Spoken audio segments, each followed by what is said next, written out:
I reviewed official Rise of Kingdoms developer updates in 4 different languages in order to bring you as complete a picture as possible of all of the things that are about to land in game. This includes where and how you'll unlock your iconic crystals from achievements, and it includes the latest changes to the crystal technology. But before I begin, allow me to tell you about the sponsor of today's video, which has no crystal technology at all. This is War and Order, a city-building war game where there is no crystal technology that resets itself every time you battle against another kingdom. Instead, when you make updates to your castle, you make permanent upgrades. That includes leveling up your buildings, which I'm doing here. It includes updating your technology, and there are several forms of technology that you can work on, including even enhancing the effectiveness of your different types of troops in the Mystic College. And in this game, there are actually 5 different troops. Infantry and cavalry are your frontline tanks. You've got archers and mages, which are backline damage, and your angels, which are a little bit of a hybrid. They just have more stats than basically everything else. They're very hard to obtain and really powerful when you have them. I'm about 5 months into my gameplay for War and Order, and I'm enjoying the endgame systems. For example, one of my favorite systems is with equipment.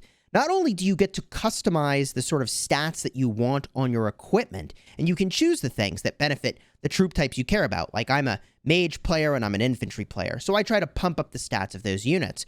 But they also have a system where you can enhance your equipment, and you can roll for different bonuses that apply to your gear. So, for example, on my Holy Crossbow, I've got extra damage against infantry. I want to take out the enemy's front line. I've also made myself really strong when defending in particular. I've reduced the damage I take from angels and overall when I'm defending. Of course, the way that you customize is entirely up to you, whether you focus more on your equipment, you choose to work on your beast and the different talents that you select for your beast, or you decide instead to work on your artifacts. There are a lot of things that you can choose to work on in this game that'll give you an edge or allow you to focus your armies one way or another. If you'd like to join me, use the link in the description to download War and Order. That'll let the sponsor of this video know that I sent you their way. Even just downloading the game to check it out will support the channel, and I appreciate your support. And if you'd like, you can join me in Realm 1492. That is where we have the strongest alliance by power,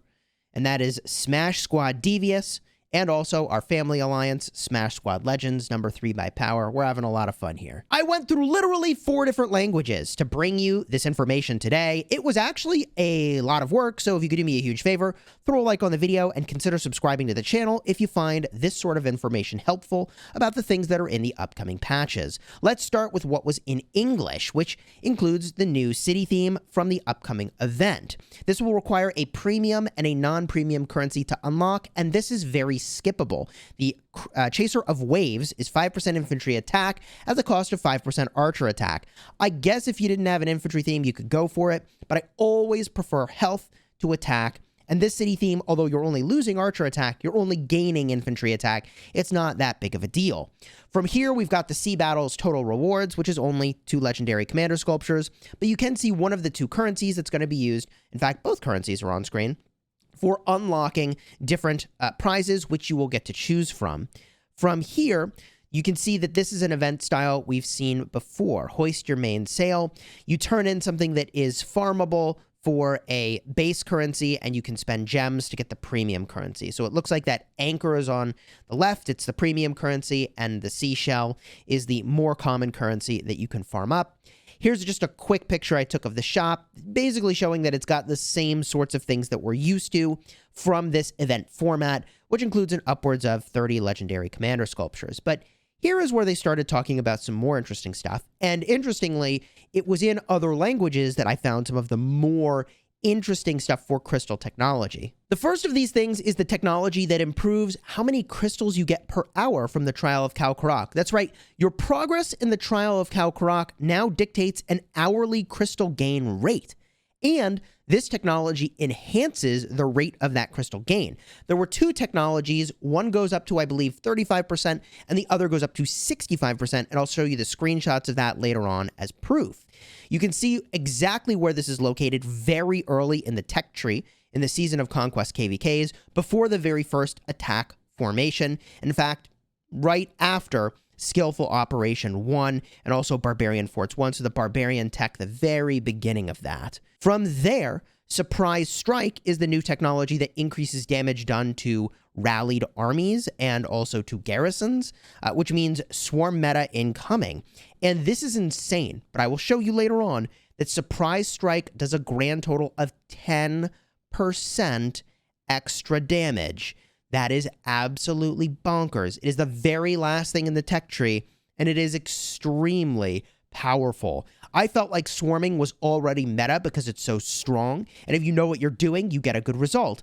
But now, 10% extra damage when you're swarming, regardless of what you're swarming, whether it's a counter rally, a rally, or even just a garrison itself, this is going to be a lot of damage coming from Surprise Strike. You can see here the description is increases damage your troops deal to rallied enemy armies and garrisons in Lost Kingdom, and the damage contributed starts from 0 to 1%, and it goes up to total of 10%. I will prove that to you in just a bit. For those interested in the Heroic Anthem power-up version of KvK, they released 5 new stances. Now, these stances give you a different combat effect. I will read these to you very briefly.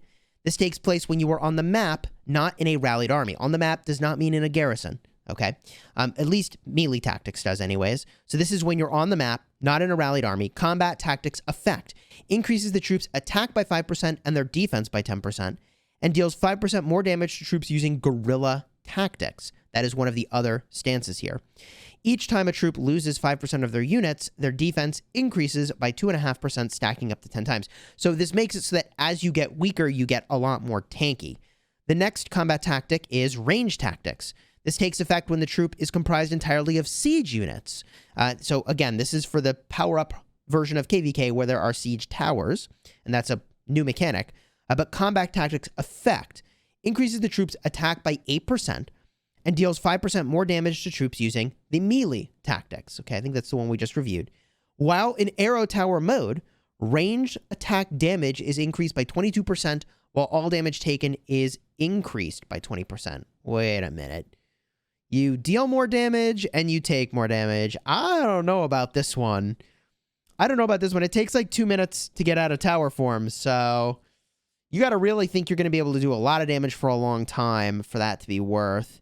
The next one is Guerrilla Tactics. Takes effect when the troop on the map is not in a rallied army. Okay, on the map, not in a rallied army. Combat Tactics effect. Increase the troops' attack by 10%, their defense by 5%, march speed by 30%, wow, and reduces damage taken from troops using range tactics by 5%. They deal 10% more damage for 10 seconds after launching an attack. This effect cannot be reactivated until the troop has left battle. So there's this weird new rock, paper, scissors thing going on with the 3 different tactics, guerrilla tactics, range tactics, and melee tactics. Does this make the new version of KvK better, or does this make the new version of KvK more complicated? I don't know until I watch some people play it and get their feedback, or I play it myself. And currently, my Kingdom 254 has no intention of queuing for this KvK. Up next is Rally Tactics. Increases the rallied army's attack by 10% and defense by 5%, while reducing damage taken by 2.5% and increasing damage dealt to troops using garrison tactics by 5%. More rock, paper, scissors, or I guess there's really, I don't know, not a trio here, but a duo. The second thing is, of course, garrison tactics. This works when you're garrisoned at a stronghold or in your city. Increase garrison troops' defense by 10%, health by 15%, while garrisoned in strongholds and cities. Increases damage dealt to troops using the rally tactics by 5%. I'm not entirely sure what this new flavor of rock, paper, scissors will accomplish, but I'm eager to hear from people who play the format and definitely let me know. Here's what it's going to look like when you leave your city. You will be able to see how a march is specified, assuming, I don't know how this is going to look in a big fight, man. I will say I get a little bit anxious about more clutter when you're trying to look into a big fight. I don't know if you'll be able to see enemy designations, but you certainly see your own.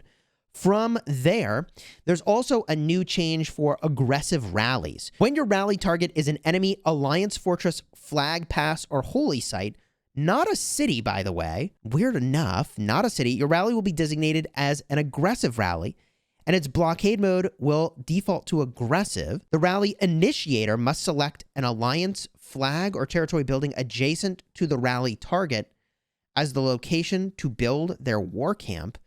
troops will depart for aggressive rallies from the war camp and automatically attack enemy troops that blockade their march route.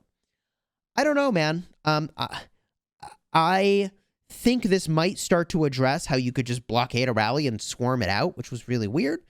But I don't know that this solves everything I would like to see in this new version of KvK. Time will tell how that goes. But I was very pleasantly surprised to see the changes to the legendary chests. This was unexpected in a good way. And I say that because I was very worried that they were going to take the sovereign keys and the new, sort of old legendary tavern event and make it so there was no longer a reward you would get when you would pull a commander you already had, sort of making it more like the gold keys are today. And they didn't do that. The event basically works exactly the same, I think, as it did before, but now you can access it all the time. So that just seems actually like upside once you're in KvK Season 4 and beyond.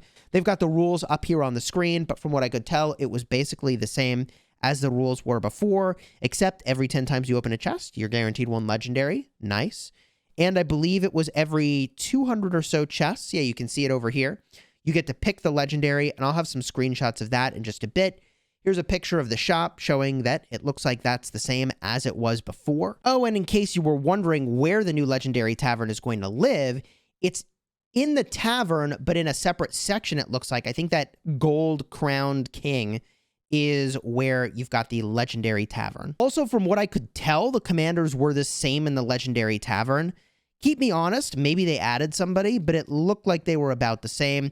And the setting is now available, by the way, to have that new transparency mode go away. And let's talk about the Ark of Osiris League city themes. Here we've got the epic theme for Season 6 of Ark of Osiris League, giving you 5% cav attack at the cost of 5% infantry health. I can't imagine this is a city theme I would want to use. I prefer health. You'd have to have pretty much all cavalry marches and no infantry marches for this to be something that you would consider.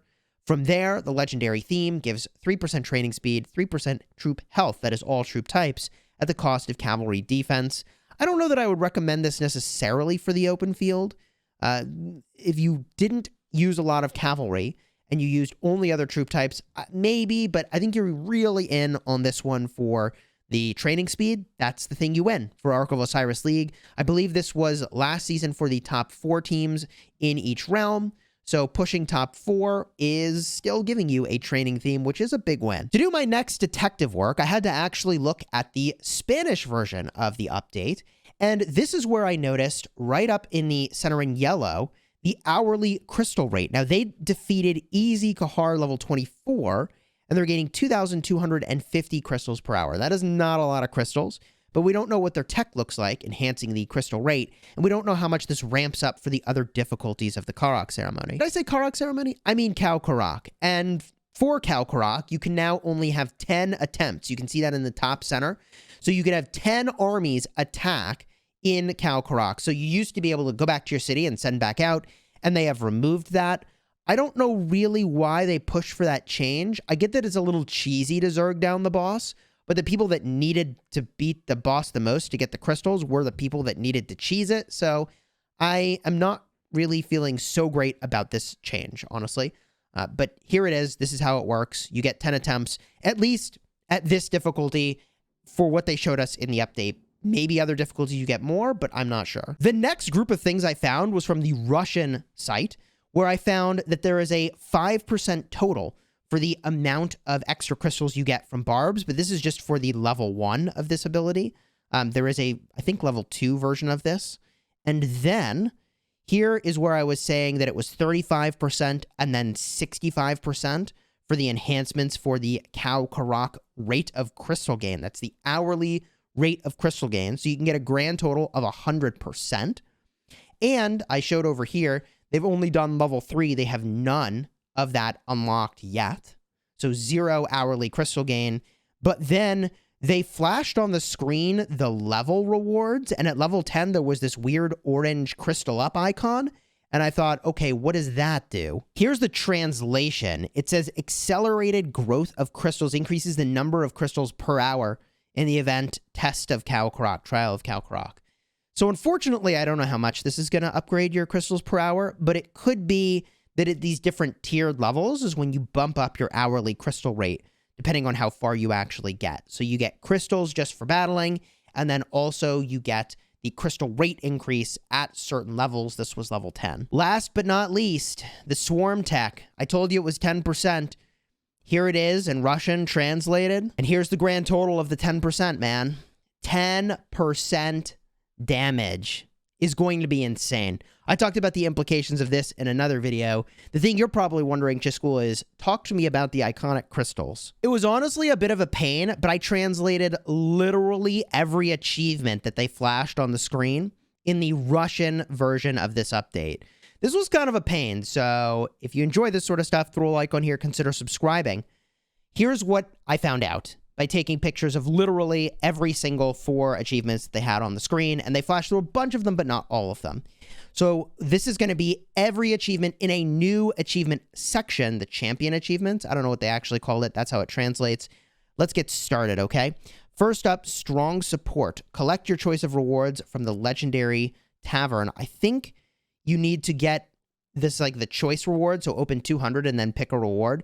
Living Legends, open legendary chest in the Tavern 400. I don't know if that's 400 at once or just 400 total. Wardrobe update. Get 8 legendary equipment. Now, this is where they start to give iconic crystals. By the way, thank you to Green Tree, who did a little translation for me. He listened to the Vietnamese version and let me know that, yes, the iconic crystals do come from the achievements, not the tiered rewards. So the first one they show on screen here that's completed is get 8 legendary equipment. Then they also had 24 pieces of legendary equipment. Now, I will say sometimes the numbers did not translate correctly. So let's just keep going and see what we have here. Then we've got 34 pieces of legendary equipment. Then completed 40 pieces. It says pre-legendary gear, but I'm pretty sure they just mean legendary gear. And then 48 pieces of legendary equipment. Yikes. So that is 5 achievements. It was 8, 24, 32, 40, and 48 pieces of legendary equipment. Maybe there's another one in there that the video scrolled too fast or I might have missed. Let's just keep going for now. The next achievement is unlocking Guan Yu. Okay, straightforward. Unlocking 5 on one of Guan Yu's skills. We've also got the expertise skill for Guan Yu. We've got Yadviga maxing one of her skills, unlocking her expertise. We've got CJ unlock and also updating some of his skills and getting his expertise. We've got Pakal updating his skills, his expertise. We've got Gilgamesh in here. Also Honda Tadakatsu, same story. We've also got Solomon, unlocking him, unlocking certain skills to 5, and then also getting his expertise. Bunny might be one of the only players in the game who actually has that achievement. Then Skippy Prime is in here, unlocking him, getting a certain skill to 5, and then unlocking his expertise. Flavius Aetius, same story. From there are some new city themes. So if you've unlocked the city theme, then they give you the achievement for it. From there, we've got spending crystals in Season of Conquest KvKs up to 100 million. This is basically maxing tech one time.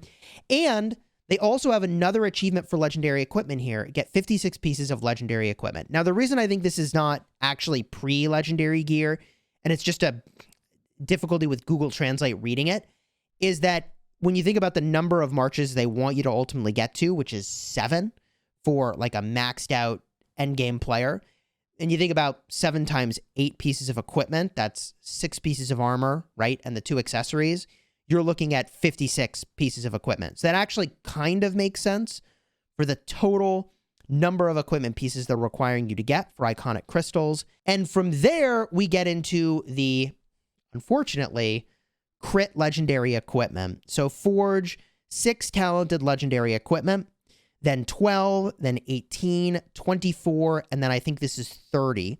So what I think they're doing, if I'm not mistaken, and maybe there are some achievements I missed, so I'm doing the best I can here with the information that I had on the screen, but what I can show to you is that there are 5 iconic crystals you can get for getting an upwards of 30 crit legendary equipment. So that is basically like 5 full sets of crit legendary equipment minus the accessories. 6 times 5, that's 30. So that's how you can get 5 iconic crystals. And I think if I'm piecing it together correctly, and I might not be, the other 7 iconic crystals come from simply getting to 7 legendary sets of equipment. And there's 1 iconic crystal per set, I think, based on the achievements we were seeing earlier. Although I don't know, I don't see the achievement for 16 pieces of legendary equipment, but we have 8, we have 24, we have 32, we have 40, we have 48, and then later on, there's 56.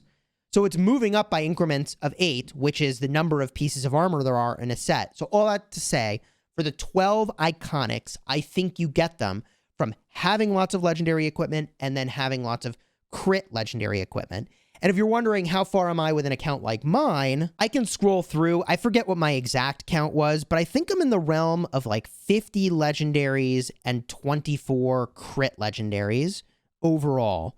So even with a stacked account, I am not going to be unlocking every single iconic crystal the moment that the patch arrives, but I will unlock a lot of them. And in fairness, my account is absolutely stacked, and I don't want to get into the free-to-play, pay-to-win gap and all of the details around this, because I know this is a really hot topic for a lot of people. I am simply presenting to you what I have figured out so far by looking at the patch notes in another language and the screenshots and using Google Translate. And in fact, at the end of this video, I almost opened up the can of worms all over again with the iconic crystals. I'm going to really try not to do that. I'll simply say there are probably only like 100 people in the world who will unlock those all 12 iconic crystals at the time of the patch. And even if they do, we're talking about 1.5 of their marches having iconic crystals above and beyond what someone who doesn't have any of those achievements will have. So yes, it is power creep, but it is not probably so insane that they are suddenly unfightable in the open field because of the iconic crystals. I would say probably it's because all their equipment is crit already that they're in an insane position and can be very difficult to fight in the field. So what do you think about the patch? Leave a comment, throw a like on the video. If you want to see my detailed thoughts on how the rally and garrison meta is going to change based on that swarm technology, card will be right over here in just a second. And if you want to see how insane swarming can be even without the technology, card will be right up over here where we spectated some KvKs where people just swarm like crazy. And heck, maybe I'll show one of my own KvKs where we're just constantly swarming because it's already very strong.